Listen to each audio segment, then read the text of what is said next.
Esta es la entrevista de Fausto Yepes. Hoy con... Estamos ya en contacto en este momento con el economista Fausto Ortiz, ex ministro de Economía, para hablar sobre la situación política del país, si puede o no complicar las inversiones. La economía también muestra algunos números y cifras preocupantes. Economista Ortiz, gracias por estar con nosotros. Bienvenido. Gracias, Fausto. Muchas gracias por la entrevista. Economista, la situación política sin duda complicada en este momento, cuando tenemos a las puertas un juicio político, un eventual juicio político en contra del presidente de la República, Guillermo Lasso, ha comenzado también a complicar el panorama económico. Esto hemos visto también en las últimas semanas, los últimos días, la variación del riesgo país, y esto podría también tener una incidencia en las inversiones. ¿Cómo ve usted el panorama ya en estos días? Sí, mire que el riesgo país, que hace unos 10 días estaba acercándose a 1.900 puntos, llegó a 1.865, y 1.900 puntos fue el nivel más alto que tuvo el riesgo país del año pasado, como consecuencia de la marcha indígena y las mesas de diálogo. Ahora, una semana atrás estábamos bordeando esos niveles, pero en algún momento se percibió que la perdía fuerza la intención del juicio político, perdía fuerza la asamblea irse en contra del presidente de la República, y más bien eso fue retrocediendo a niveles de 1.500 puntos. Por lo tanto, esa sensación política adversa del gobierno se fue tranquilizando. Quizás ahora veamos el riesgo país un poco volátil, no tanto por el tema de político, quizás ahora lo veamos volátil por el tema financiero en Estados Unidos, en el sentido de que Estados Unidos la semana pasada, el viernes último, tuvo un problema con algunos bancos, un par de bancos grandes, pero que con muy poca captación en el público, cubiertos por el seguro de depósito, empezaron a perder depósitos por corridas bancarias y que terminaron en quiebra. Eso puede molestar un poco a nivel internacional y el nerviosismo podría contagiarse, y por eso es que el gobierno americano ha decidido rápidamente señalar de que va a respaldar todos los depósitos que esos bancos tuvieron con sus clientes, para que no tengan intenciones otros de repetir el retiro de la plata ante la incertidumbre. Y esa incertidumbre al final termina contagiando a el mundo, porque podría la gente detener sus inversiones y estar a la espera de ver qué es lo que está ocurriendo. Y ahora esta variación, como hablábamos al inicio, lamentablemente la situación cambia o varía con el pasar de los días. Nada está dicho todavía respecto al juicio político. Ahora ya hay algunos partidos que la semana pasada estaban cuestionando el informe presentado por la Comisión Ocasional, y no obstante esta semana ya se muestran abiertos a la posibilidad de un juicio político. Esto podría nuevamente revertir este incremento del riesgo país, y esto, como usted nos ha explicado, también tiene una incidencia directa en el tema de las inversiones. ¿Cómo podría afectar ya esta incertidumbre en estos días? Porque seguramente la parte económica no se recupera de la misma forma, o no cambia de la misma forma proporcional con el ambiente político. Claro, porque en la Asamblea ya lograron separar el informe sobre el caso del Gran Hermano que se trató, el Gran Padrino que se trató en la Asamblea, con el informe que tienen que armar para el juicio político del presidente de la República y enviarlo a la Corte Constitucional. Entonces esa situación vuelve a ubicar el juicio político como potencial y como posible, y entonces eso puede otra vez llevar a incertidumbre, pero quizás con menos fuerza, porque no es un tema tan grave como lo que se trataba de involucrar al presidente de la República en ese informe aprobado por el Pleno en la Asamblea. Y entonces vamos a ir observando un presidente de la República que tendrá la posibilidad de defenderse, pasar buena información para tratar de dejar de desvirtuar las acusaciones que pudieran darse y enfrentarse a la parte política, y la ciudadanía seguramente va a entender si el presidente de la República tiene razón o no, o si es simplemente político, con lo cual el presidente podría salir bien librado, porque la opinión pública quizás pueda estar de su lado. Mientras todo esto ocurre y mientras el vaivén de la política no termina de ajustarse, las inversiones van a estar estancadas.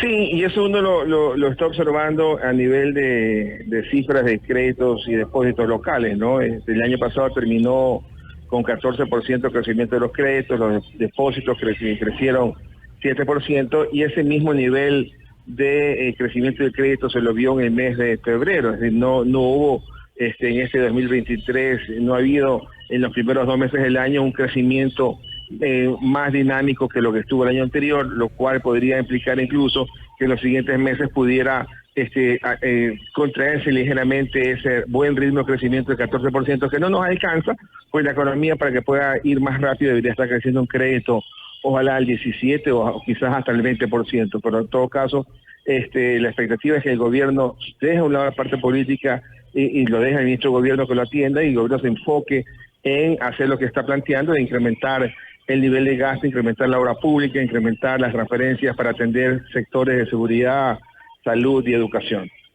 Muy posiblemente eso tomará seguramente algunos meses, pero ya en el mediano plazo podría haber cambios, podría eventualmente haber una recuperación que dé un poco de certidumbre a la situación económica. Este mes es un mes bueno de recaudación, quizás se recauden 1.200, 1.300 millones de dólares, a diferencia del mes pasado que se recaudaron 1.000 millones, que es una recaudación normal para un mes de febrero. Esa plata adicional que pudiera tener en el mes de marzo y el mes de abril, que son meses de recaudación de impuesto a la renta, pudiera el gobierno decir, voy a destinar esta plata para pagar ciertos atrasos. Quizás no puedan irse los recursos a hacer obra pública, pero al menos pueden pasar los recursos hacia cubrir atrasos en una cantidad de 500 millones de dólares, 700 millones de dólares, que esa plata igual va yendo en la economía y va pasando un mensaje, que el gobierno quiere pagar, que el gobierno no quiere tener atrasos, que el gobierno va a estar dispuesto a ir a un ritmo mucho más largo, más acelerado. Eso es lo que quisiéramos ir viendo y lo que se quisiera ir sintiendo en la economía, que hasta la fecha no se siente totalmente. En cuanto al financiamiento, usted ha dicho en una de sus cuentas, en su cuenta de Twitter, la ventana de financiamiento estaría cerrada. Claro, el financiamiento está cerrado en los que son bonos de deuda externa, los bonos globales, que hoy día son apenas 15.000 millones de los 80.000 millones que es la deuda pública total. El acceso al financiamiento de mercados internacionales está cerrado porque si el resto del país estamos hablando que está en 1.500 puntos y le subimos 4 puntos que son, esos 400 puntos que son la tasa del Tesoro americano, quisiera decir que afuera, si Ecuador quisiera colocar plata, estarían diciéndole te puedo prestar a tasas cercanas al 20%, con lo cual es prácticamente una ventana cerrada de financiamiento. Pero tiene financiamiento y tiene acceso a otras fuentes como son el Banco Mundial, la CAF, el FLAR, organismos multilaterales o también deuda interna. Y solamente para chequear un tema, tenía que pagar el gobierno en el año 2023 una cantidad cercana a 4.000 millones de dólares. Y hasta el mes de febrero, es decir, en apenas 2 meses ya ha pagado 1.200 millones. Es decir, el gobierno se las está ingeniando para atender el pago de la amortización de la deuda. Pero ese mismo interés de pagar la deuda debería ser que el gobierno haga el esfuerzo por pagar atrasos, por destinar más recursos a la obra pública.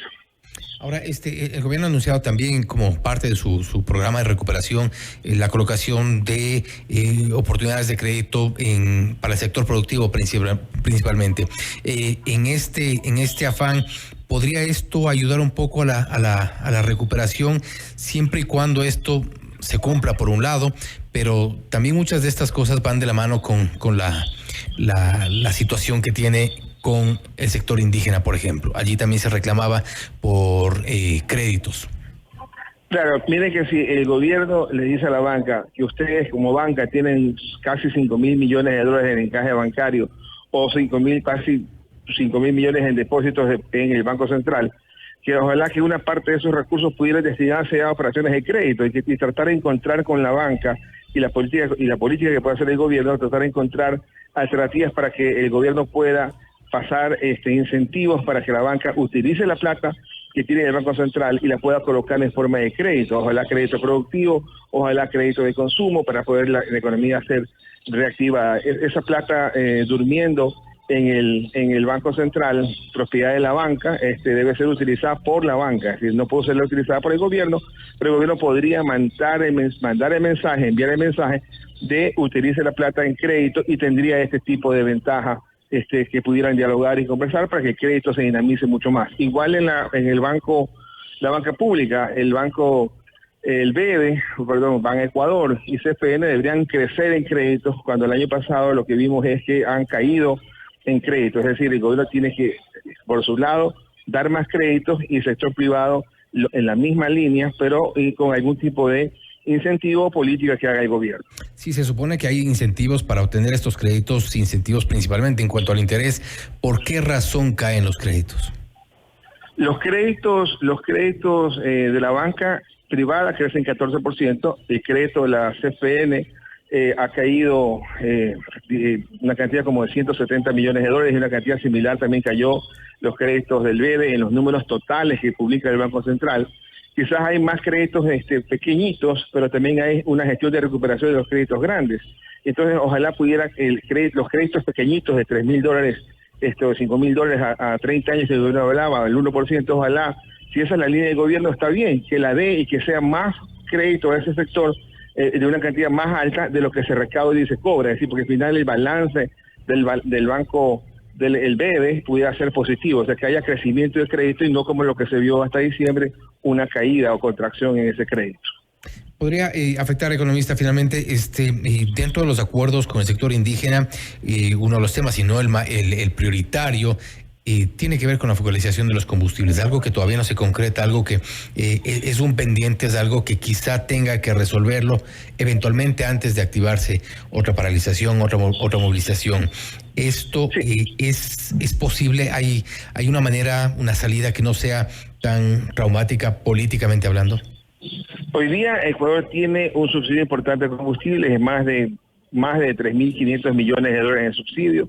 Pensar en ampliar más ese subsidio creo que no es buena idea para la economía, porque significa poner recursos o quitarle recursos a ciertos proyectos importantes que el gobierno pudiera estar atendiendo, pero sí creo que hay espacio de focalizar, es decir, tratar de decir, mira, a ese carro de lujo no le des diésel subsidiado, pero a ese carro de transporte público manténle, encontrar esquemas de focalización en donde no implique bajar el precio actual de subsidio, que está ya con un subsidio bastante fuerte. El precio del diésel hoy día afuera se estará cotizando arriba de 3.50 y acá localmente no es ni 1.80. Entonces, la focalización debe venir acompañada de a quién hay que darle subsidio y a quién no. Y esa tarea es la que hay que está muy lenta por parte del gobierno. No solo han pasado 20 años de subsidios y no hemos podido lograr como país corregirlo. Ojalá este gobierno encuentre la fórmula mágica para poder hacerlo. Y ahí el problema es que nos metemos nuevamente en el círculo, porque si es que no hay un acuerdo respecto a la focalización del precio de los combustibles, se genera eventualmente un problema político, movilizaciones, reclamos, resistencia. Por otro lado, eso incrementa el riesgo país. ¿Cómo encontrar un punto medio?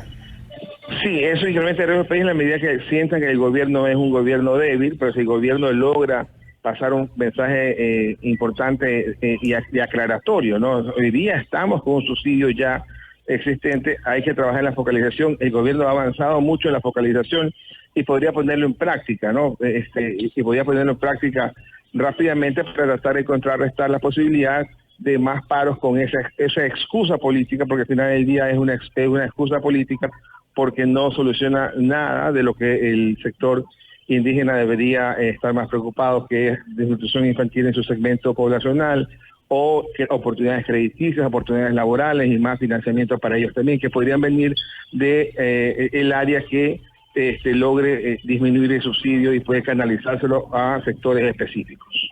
Economista, gracias nuevamente por haber estado con nosotros y darnos su visión sobre la política y economía del país. Gracias. A ustedes, saludos. Gracias, señor economista Fausto Ortiz, exministro de Economía, hablando sobre la situación política y económica del Ecuador. Lamentablemente son dos temas que van de la mano. Mientras más se complica la situación política de un gobierno débil, ha dicho el economista Ortiz, la situación económica también tiende a complicarse. Lograr el equilibrio, ahí está la clave. Esto es Notimundo Estelar, siempre bien informados.